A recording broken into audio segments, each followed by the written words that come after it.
In 12.3, we're going to look at a couple of special exponents. We're going to look at the exponent 0, and we're going to look at negative exponents. So if we want to first look at 0 exponents, we're going to look at patterns. That's what we base math on. So if we have 3 to the third power, 3 times 3 times 3 would be 27. 3 squared would be 3 times 3, or 9. 3 to the first power would be 3. So each time we're multiplying by 1 less 3, or we're dividing by 3. So we have 27 divided by 3 is 9. 9 divided by 3 is 3. And 3 divided by 3 is 1. And when we look at the exponents, 3, 2, 1, 0, we see that 3 to the 0 power is equal to 1. So a base raised to the 0 power is 1, as long as that base is not 0. So 3 to the 0 power would be 1. 5x cubed y squared, that whole thing, because we have parentheses, taken to the 0 power is 1. Negative 4, this is our base, taken to the 0 power, that's 1. But this one, we have 4 to the 0 power. This is 1, but now we're talking negative 1. So we've talked about this a number of times, that exponent only governs what it's next to. Here, it's next to negative 4, which is in parentheses. Here, it is only next to the 4. And 5x to the 0 power, this is 1. And now we have to multiply by 5, so our answer is 5. So you just have to remember, like the position of the exponent will affect what your answer is going to be. But anything to the 0 power is 1. Now let's take a look at negative exponents. Everything up to this point has been positive in 12.1 and 12.2.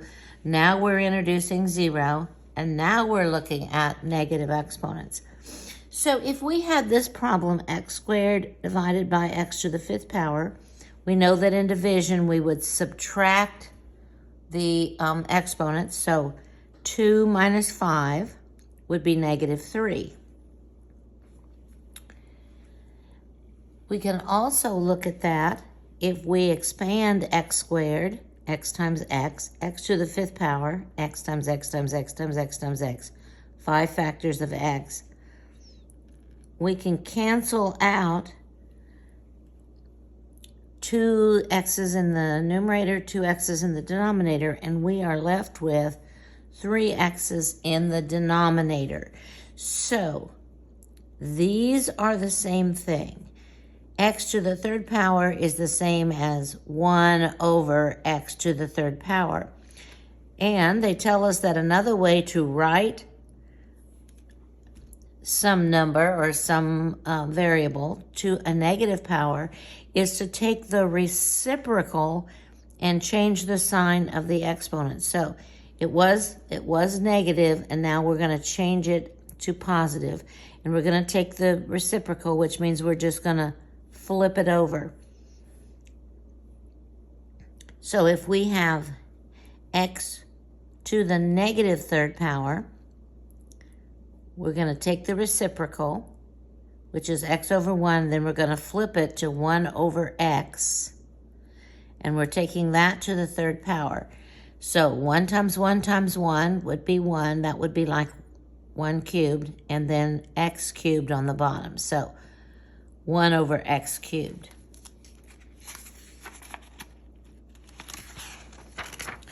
So here we go. Let's practice a little bit. So if we have 2 divided by 3 to the negative 2nd power, we can flip this and take it to, instead of the negative 2nd power, we can take it to the positive power. So we'd square the numerator, square the denominator, and there's our answer. On this one, we would have the reciprocal taken to, this is the negative third, so we're going to take it to the positive third power. So we would end up with 4 to the third power over 3 to the third power. And you could expand those if you wanted to. Okay, we've got 2 over x. We've got a variable involved, so we're going to take the reciprocal. We're going to flip this, and instead of taking it to the negative third power, then it's to the positive. So the reciprocal to the positive.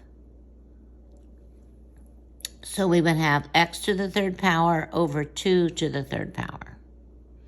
So we learned this part on Monday, or the last time we met. Okay, so same things here. We're going to flip this.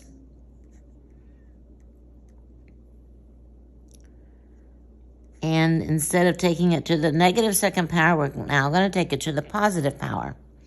Positive second power. So we're going to square the top, and now we have to square everything in the bottom.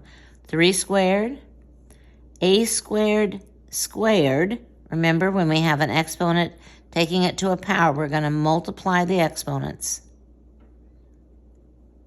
So here's our answer.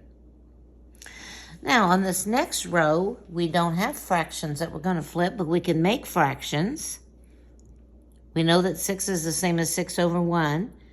So we can do the reciprocal. Instead of to the minus second power, we'll do positive second power. So we'll have 1 to the second power over 6 to the second power for our answer. Same thing with the next one. We can make a fraction out of the base. Now we'll take the reciprocal and make this negative exponent a positive exponent. So we have 1 to the 4th power over 2 to the 4th power. Same thing on the next one. We just have a variable here.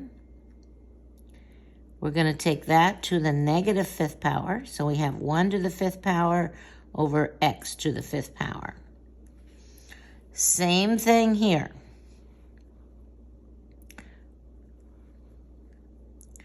So we're going to have this. We're taking it to the positive third. So this is 1 to the 3rd power over 3 to the 3rd power. And it's going to be negative. It's going to be negative. Okay, let's look at the next one. We can make each of these positive. Make them each of these fractions. And now, instead of the negative 3rd power, we're going to flip this. This is already positive, so we're good just to leave it like this. And we're going to take it now to the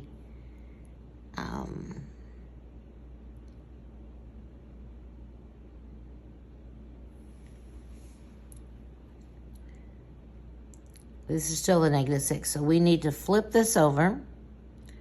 We have y over z to the positive 6. So we would have y to the 6th over 2 to the 6th. Now, what I like to do with these negative, when they're written as a fraction, you can always do what I'm going to call jump the line, and we'll look at that a little bit later down here.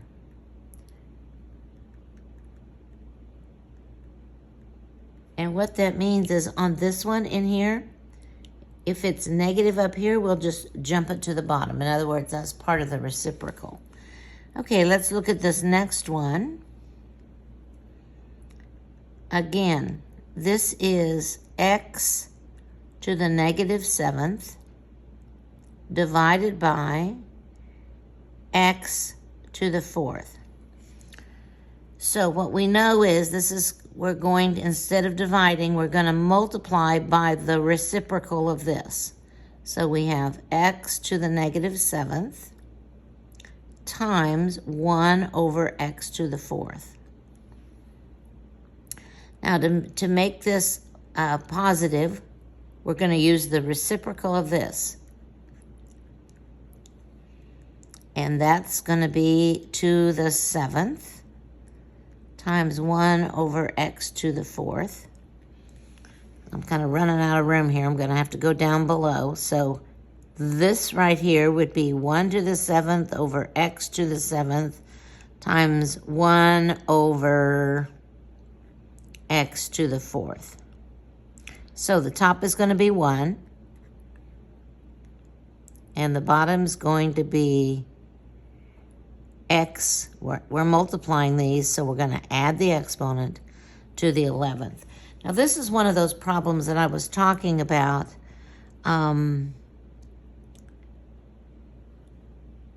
that we can jump the line. Let's take a look at that. So we have a negative exponent up here. So we're just going to jump the line, and it's coming down to the bottom. So the bottom's going to be x to the 4th times x to the 7th. So instead of the negative up here, we have a positive down here. We have to have something on the top, so that's a 1. And we end up with the same thing that we had up here. Okay, let's look at this one.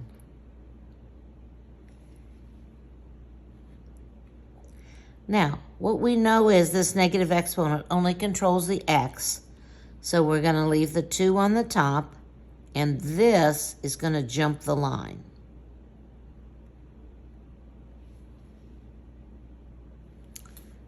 Same thing here.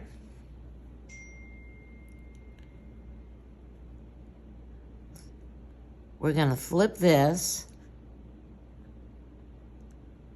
and it's going to be the positive 4th power. Same thing here. We're going to flip this, and we're taking it to the 2nd power, so the top is going to be 1 to the 2nd power, the bottom is going to be 5 to the 2nd power, y to the 3 times 2 would be 6th. Or simply 1 over 5 squared, or 25, y to the 6th. Okay, we've got 2 more.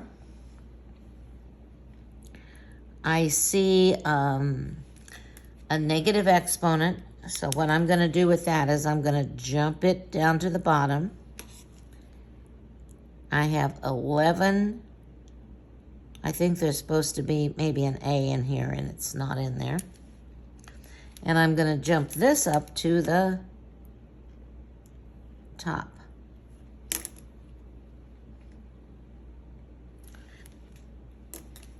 This is what's going up to the top. Sorry about that. Okay, so let's write that out. We've got 22 a to the 7th, and we're jumping a to the negative 2nd up here. And then on the bottom, this is negative, so we have 11, and we have b squared, and now we're jumping this one down. Now let's simplify this. We know this is easy. That's going to be 2. And we have, this is multiplication, so we're going to add the exponents. And on the bottom, we have b, and we're going to add the exponents. So there's our final answer. We have one more to do. And I'm going to slip down here and write this. So we have a negative exponent up here on the top. So this is going to be, this whole thing right here is going to jump to the bottom. Everything's positive down here. So we'll have to have something on the top. So we'll put our 1 up there. We had x squared y cubed, and that expression is squared. And now we're bringing this down. We have 2x, and our exponent becomes positive. So let's simplify all this. We have to take both of these to the 2nd power, so we're going to multiply the exponent. So we have x to the 4th, y to the 6th. And now we have to take both of these to the 3rd power. So now let's simplify this. We've got some x's.